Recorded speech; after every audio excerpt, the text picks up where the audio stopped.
வணக்கம். வங்கித் தேர்வுகளுக்காக கொடுத்திருக்க இந்த 50 ஆங்கில வார்த்தைகள நாம கொஞ்சம் ஆழமா பார்க்கலாம். எங்க நோக்கம் இத ஒரு லிஸ்ட் மாதிரி படிக்கிறதில்ல. ஒவ்வொரு வார்த்தையோட அர்த்தத்தையும் முழுசா புரிஞ்சுக்கிட்டு, தேர்வுல எப்படி சரியா பயன்படுத்துறதுன்னு பார்க்கறது தான். உங்க குறிப்புகள்ல இருக்கிற ஒரு மேற்கோளோட ஆரம்பிக்கலாம்னு நினைக்கிறேன். Success is the sum of small efforts repeated day in and day out. அதாவது வெற்றிங்கிறது தினமும் நாம செய்யற சின்ன சின்ன முயற்சிகளோட ஒரு கூட்டுத்தொகை தான். இன்னைக்கு நாம கத்துக்க போற ஒவ்வொரு வார்த்தையும் அந்த மாதிரி ஒரு சின்ன முயற்சி தான். ரொம்ப சரியா சொன்னீங்க. இந்த வார்த்தைகள் வெறும் வார்த்தைகள் இல்ல, ரீடிங் காம்ப்ரஹென்ஷனை புரிஞ்சுக்க உதவும் கருவிகள், அப்புறம் க்ளோஸ் டெஸ்ட்ல சரியான விடைய தேர்ந்தெடுக்கிறதுக்கு வழிகாட்டும். அதனால ஒவ்வொரு வார்த்தையோட தமிழ் அர்த்தம், அது எப்படி பயன்படுத்தப்படுது, முக்கியமா அதோட கான்டெக்ஸ்ட், அதாவது சூழல் என்னன்னு பார்க்கலாம். வாங்க ஆரம்பிக்கலாம். சரி, வார்த்தை எஃபிலியேட்.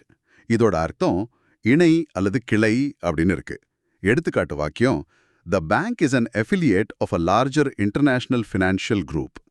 இது ஒரு வங்கியோட கிளையை குறிக்குது. ஆனா பிரான்ச் அன்னோ வார்த்தைக்கும் இதுக்கும் என்னங்க வித்தியாசம்? நல்ல கேள்வி. பிரான்ச் ಅನ್ನೋது அதே வங்கியோட ஒரு பகுதி, நேரடி கட்டுப்பாட்டுல இருக்கும். ஆனா எஃபிலியேட் ಅನ್ನೋது சட்டப்படி ஒரு தனி நிறுவனம். ஆனா ஒரு பெரிய நிறுவனத்தோட கட்டுப்பாட்டுல இல்லனா செல்வாக்குல இருக்கும்.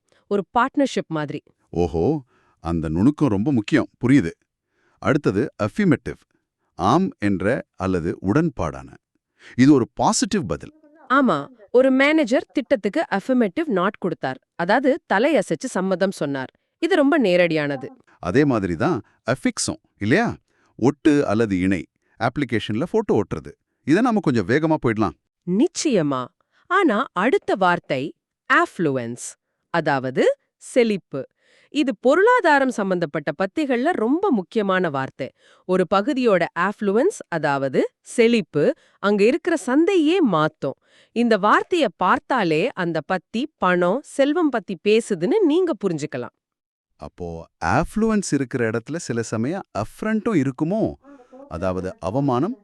ஒருத்தரோட ரிப்போர்ட்டை நிராகரிச்சது அவமானமா பார்க்கப்பட்டுச்சுன்னு வாக்கியம் சொல்லுது. கரெக்ட். இப்போ அடுத்த சில வார்த்தைகளை பாருங்க. a fire, a foot, a fresh. இந்த மூணுமே ஒரு செயல்பாட்டை குறிக்குது. அஃபயர்னா பற்றி எரியும், நேரடியான செயல். ஆனா அஃபுட் அது ரொம்ப நுட்பமான வார்த்தை. there are plans afoot அப்படின்னு சொன்னா திட்டங்கள் பின்னணியில நடந்துகிட்டு இருக்குன்னு அர்த்தம். ஓ, அப்போ ஏதோ ஒரு மாற்றம் வரப்போகுதுங்கிறதுக்கான அறிகுறி மாதிரி. ஆமா. அஃப்ரெஷ்னா புதிதாக, ஒரு விசாரணைய புதுசா ஆரம்பிக்கிறது. இது ஒரு மறு தொடக்கத்தை குறிக்குது. சரி, அடுத்த 2 வார்த்தைகளும் திட்டமிடல் சம்பந்தப்பட்டது. எஃபோர்ட்செட், அதாவது மேலே சொல்லப்பட்டது. இது பெரும்பாலும் அதிகாரப்பூர்வ டாக்குமெண்ட்ஸ்ல வரும். ஆனா ஆஃப்டர் தாட்ங்கிறது அதுக்கு நேர் எதிரானது. பிந்தைய சிந்தனை. சைபர் பாதுகாப்பு ஒரு ஆஃப்டர் தாட்டா இருக்கக்கூடாதுன்னு வாக்கியம் சொல்லுது. ஏன்னா அது ஆரம்பத்துல இருந்தே திட்டத்தோட ஒரு பகுதியா இருக்கணும். கடைசியில யோசிச்சா அது ஒரு பலவீனமாகிடும். ஆமா, அது ரொம்ப முக்கியமான பாயிண்ட். முதல் 10 வார்த்தைகள்ல இவ்ளோ இருக்கா? சரி, அடுத்த பகுதிக்கு போலாம். இங்க ஒரே மாதிரி சத்தம் வர்ற 4 வார்த்தைகள் இருக்கு. அக்ளோமரேட், அக்ரண்டைஸ், அக்ரவேட், அக்ரிகேட். தேர்வு நேரத்துல இது குழப்ப வாய்ப்பு இருக்கு இல்லையா? நிச்சயமா. இது ஒரு சின்ன கதை மூலமா புரிஞ்சுக்கலாம். ஒரு பெரிய நிறுவனம் இருக்குன்னு வச்சுக்கோங்க. அது பல சின்ன தொழில்களை அக்ளாமரேட் பண்ணுது. அதாவது ஒன்னா திரட்டுது. ஆமா. எதுக்குன்னா தன்னோட அதிகாரத்தை ஆக்ரண்டைஸ் பண்ணிக்க, அதாவது பெருசுபடுத்திக்க. ஆனா இப்படி அவசரமா செய்யறதால சந்தையில இருக்கிற ஒரு பிரச்சனை இன்னும் ஆக்ரவேட் ஆகுது, அதாவது மோசமாகுது. ஓ, கடைசில பார்த்தா அந்த நிறுவனத்தோட அக்ரிகேட் லாஸ், அதாவது மொத்த நஷ்டம் ரொம்ப அதிகமா இருக்கு. அறுவை. இப்போ இந்த 4 வார்த்தைகளும் மனசுல நல்லா பதிஞ்சுது. கதை மூலமா கத்துக்கிறது ஈஸியா இருக்கு. அப்போ அக்ரெஸ், அக்ரெஷன், இதே மாதிரி இணைக்கலாமா? தாராளமா. அக்ரெஸ்ங்கிறது தாக்குறதுக்கான செயல். அக்ரெஷன்னா அதோட பெயர்ச்சொல், அதாவது ஆக்கிரமிப்பு. சந்தையில ஜெயிக்க மார்க்கெட் அக்ரெஷன் தேவைன்னு சொல்றாங்க. இங்க அக்ரெஷன்னா வன்முறை இல்ல, ஒரு தீவிரமான அணுகுமுறை. இந்த அக்ரெஷன் சில சமயம் ஊழியர்களை அக்ரீவ் பண்ணிடுமோ? அதாவது துயரப்படுத்துறது. ரொம்ப சரியா இணைக்கிறீங்க. நிறுவனம் ரொம்ப ஆக்ரோஷமா செயல்படும் போது ஊழியர்கள் நலனை கவனிக்கலன்னா அவங்க அக்ரீவ்டாக, அதாவது பாதிக்கப்பட்டதா உணர்வாங்க.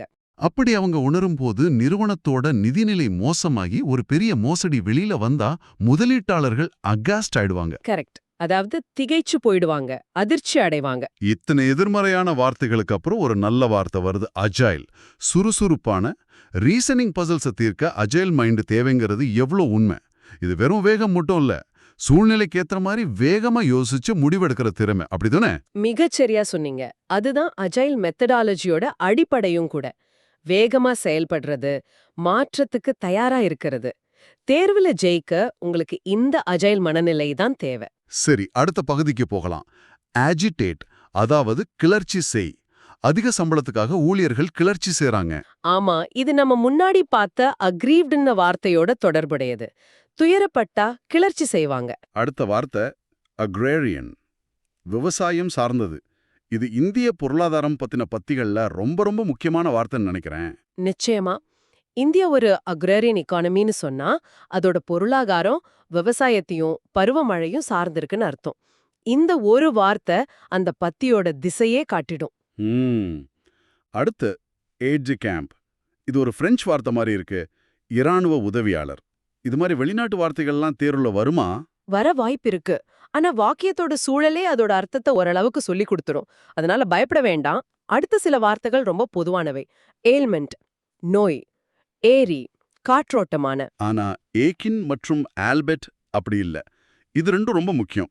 ஏக்கின்னா ஒத்த அல்லது தொடர்புடைய. ஆமா, சட்டத்தின் பார்வையில இன்சைடர் ட்ரேடிங் ಅನ್ನೋது திருட்டுக்கு அக்கினானது, அதாவது ஒப்பானது. சரி, அப்போ ஆல்பெட். ஆல்பெய்ட் ஒரு ஒப்பீட்மைய சொன்னா ஆல்பெய்ட் ஒரு முரண்பாட்ட சொல்லும். ஆயினும் அல்லது இருப்பினும். The economy is growing albeit at a slower rate. பொருளாதாரம் வளருது, ஆனாலும் கொஞ்சம் மெதுவா.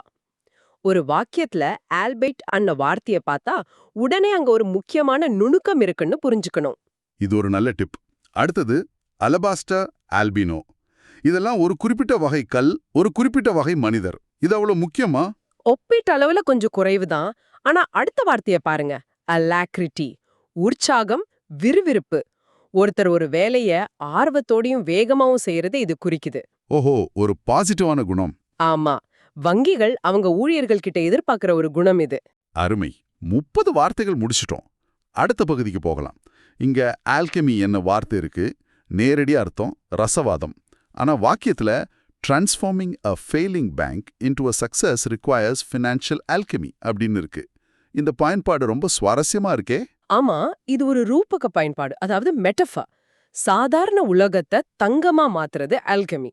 அது மாதிரி தோல்வி அடைஞ்ச ஒரு வங்கிய லாபகரமான வங்கியா மாத்துறதுக்கு ஒரு விதமான நிதி மேஜிக், அதாவது அசாதாரண திறமை தேவைன்னு சொல்றாங்க. இது மாதிரி ரூபக பயன்பாடுகளை புரிஞ்சுக்கிறது காம்ப்ரிஹென்ஷன்ல ரொம்ப உதவும். கரெக்ட். அடுத்த சில வார்த்தைகள் நேரடியானதுதான். ஆல்பம், ஆல்கஹால், ஆல்கஹாலிசம், அப்புறம் ஆல்கோவ், ஒரு மாடம் அல்லது ஒரு சிறிய அறை. ஆமா, ஏடிஎம் ஒரு ஆல்கோவ்ல வைக்கிறது பாதுகாப்பானதுன்னு சொல்லியிருக்கு. அடுத்து நிர்வாகம் சம்பந்தப்பட்ட வார்த்தைகள். ஆல்டமன், நகரசபை உறுப்பினர், அப்புறம் ஏலியஸ், புனைப்பெயர். மோசடி பண்றவங்க ஏலியஸ பயன்படுத்துவாங்க. அந்த வரிசையில ஏலியன் என்ன வார்த்தையும் வருது. இங்க அந்நியன் அன்னது வேற்று கிரகவாசிய குறிக்கல இல்லையா? இல்ல, ஏலியன் இன்வெஸ்டர்ஸ் அப்படின்னா அந்நிய முதலீட்டாளர்கள்.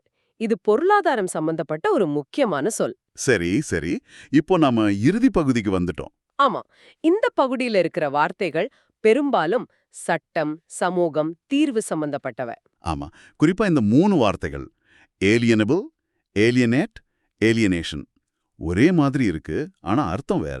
இத கொஞ்சம் விளக்க முடியுமா? சுலபமா விளக்கலாம். உங்ககிட்ட ஒரு ஏலியனபிள் சொத்து இருக்குன்னு வச்சுக்கோங்க. அதாவது அந்த சொத்தை உங்களால மாற்ற முடியும், விற்க முடியும். சரி. நீங்க அத ஒரு தொழிற்சாலைக்கு விக்கிறீங்க. அந்த தொழிற்சாலையோட செயல்பாடுகள் அந்த பகுதி மக்களை ஏலியனேட் பண்ணுது, அதாவது அவங்கள அந்நியப்படுத்துது. ஓகே. இதோட விளைவா அந்த மக்கள் ஒரு விதமான ஏலியனேஷன், அதாவது ஒரு தனிமைப்படுத்தப்பட்ட நிலைய உணர்றாங்க. அருமை. ஒரே உதாரணத்துல 3 அடங்கிடுச்சு. ஏலியனபிள்ன்றது சொத்து, ஏலியனேட்ன்றது செயல், ஏலியனேஷன் அன்றது அதோட விளைவு. சூப்பர். அடுத்தது ஆலிமெண்ட், உணவு. ஆனா வாக்கியத்துல கூர்மையான மனதுக்கு தேவையான ஊட்டம் கல்வி அப்படின்னு இதையும் ஒரு ரூபகமா பயன்படுத்தியிருக்காங்க. ஆமா.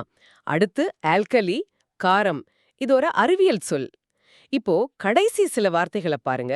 அது ஒரு பிரச்சனையை தீர்க்கிறதோட படிநிலைகள் மாதிரி இருக்கு. எப்படின்னு சொல்றீங்க? முதல்ல வழக்கறிஞர்கள் அலேஜ் பண்றாங்க. அதாவது ஆதாரம் இல்லாம குற்றம் சாட்டுறாங்க. சரி. அதனால மக்களுக்கு வர்ற பயத்தை அலே பண்ண, அதாவது குறைக்க வங்கி முயற்சி பண்ணுது. ஓஹோ, தணிக்க முயற்சிக்குது. ஆமா.